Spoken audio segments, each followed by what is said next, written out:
नमस्कार, मैं धर्मेंद्र। आप देख रहे हैं धर्मेंद्र ऑफिशियल यूट्यूब चैनल। साथियों, आज हम सबसे अहम खबर लेकर आपके लिए उपस्थित हुए हैं। सबसे पहले बात करेंगे हम उत्तर प्रदेश के पूर्व मुख्यमंत्री और बहुजन समाज पार्टी के राष्ट्रीय अध्यक्ष बहन कुमारी मायावती यानी बहुजन समाज पार्टी के बारे में। बता दें कि बहुजन समाज पार्टी का जिस तरह से ग्राफ डाउन होता जा रहा है, क्योंकि जब से बहुजन समाज पार्टी ने अपने पुराने नेताओं को अपनी पार्टी से निकाला है, तब से Bahujan Samaj party graph down होता जा रहा है। इसी के चलते बहुजन समाज पार्टी के राष्ट्रीय अध्यक्ष बहन कुमारी मायावती 2007 वाला स्ट्रेटेजिक साथ 2027 की विधानसभा चुनाव की तैयारी कर रही हैं, क्योंकि बहन कुमारी मायावती जी ने प्रेस कॉन्फ्रेंस करके कहा कि जो बहुजन समाज पार्टी को छोड़कर चले गए हैं या बहुजन समाज पार्टी ने उन्हें किसी कारणवश अपनी पार्टी से निष्कासित कर दिया है, उनको दोबारा ला जाए। बता दें कि बहुजन समाज पार्टी के ने 2022 के विधानसभा चुनाव में राम अजहर राजभर और लालजी वर्मा जैसे गद्दावर नेता को अपनी पार्टी से निष्कासित कर दिया गया था। बता दें कि 2022 के विधानसभा चुनाव में वे दोनों लोग समाजवादी पार्टी में शामिल हो गए थे। हालांकि राम अजहर राजभर को अंबेडकर नगर से समाजवादी पार्टी प्रत्याशी बनाती है, जबकि कटहरी विधानसभा सीट से लालजी वर्मा को अपना प्रत्याशी बनाती है। जबकि 2022 के विधानसभा चुनाव में इन दोनों सीटों पर समाजवादी पार्टी जीत जाती है। हालांकि इससे पहले चाहे अंबेडकर नगर की हो या कटहरी विधानसभा सीट हो, इन दोनों सीटों पर बहुजन समाज पार्टी के दबदबा माना जाता था। बताते चले कि इन नेताओं ने बहुजन समाज पार्टी को कभी भी इन सीटों पर हारने नहीं दिया है। बता दें कि ज़्यादातर तो रामचंद्र राजभर अंबेडकर नगर पर विधायक रहे और लालजी वर्मा भी कटहरी विधानसभा सीट पर विधायक रहे हैं।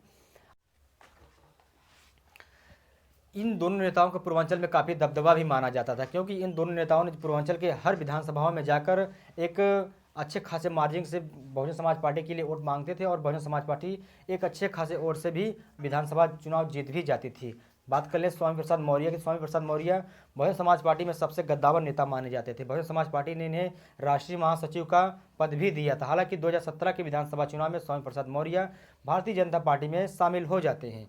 लेकिन बता दें कि जब भारतीय जनता पार्टी की 2017 में सरकार बनती है, तो उस सरकार में स्वामी प्रसाद मौर्य मिनिस्टर बनाए जाते हैं। लेकिन 2022 के विधानसभा चुनाव में स्वामी प्रसाद मौर्य भारतीय जनता पार्टी छोड़कर समाजवादी पार्टी में शामिल हो जाते हैं। बता दें चले कि स्वामी प्रसाद मौर्य को समाजवादी पार्टी 2022 का विधानसभा चुनाव लड़ाती है। प्रसाद मौर्य विधानसभा चुनाव हार भी जाते हैं, लेकिन इसके बाद भी समाजवादी पार्टी उन्हें एमएलसी बनाती है। लेकिन स्वामी प्रसाद मौर्य समाजवादी पार्टी से इस्तीफा देते हैं। लेकिन बताया जा रहा है कि अब स्वामी प्रसाद मौर्य की घर वापसी हो सकती है, क्योंकि बहुजन समाज पार्टी ने अब आह्वान दे दिया है कि अब स्वामी प्रसाद मौर्य बहुजन समाज पार्टी में शामिल हो सकते हैं। अगर बहुजन समाज पार्टी में स्वामी प्रसाद मौर्य शामिल हो जाते हैं, तो आने वाले 2027 के विधानसभा चुनाव में बहुजन समाज पार्टी एक बड़ी पार्टी बनकर उभर सकती हैं।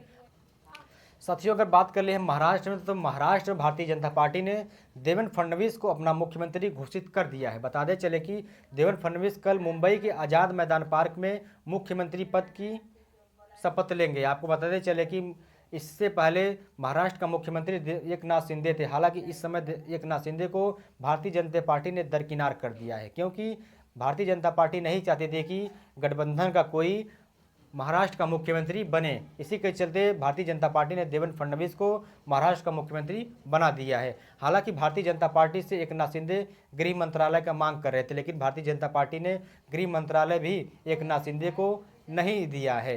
क्या एकनाथ शिंदे भारतीय जनता पार्टी गठबंधन में रहेंगे या फिर से एकनाथ शिंदे उद्धव गुट में शामिल होंगे, ये तो देखना होगा। लेकिन अगर एकनाथ शिंदे भारतीय जनता पार्टी छोड़ उद्धव गुट में शामिल हो जाते हैं या इंडिया गठबंधन में शामिल हो जाते हैं, तो भारतीय जनता पार्टी के लिए काफ़ी एक बड़ा झटका माना जाएगा। बता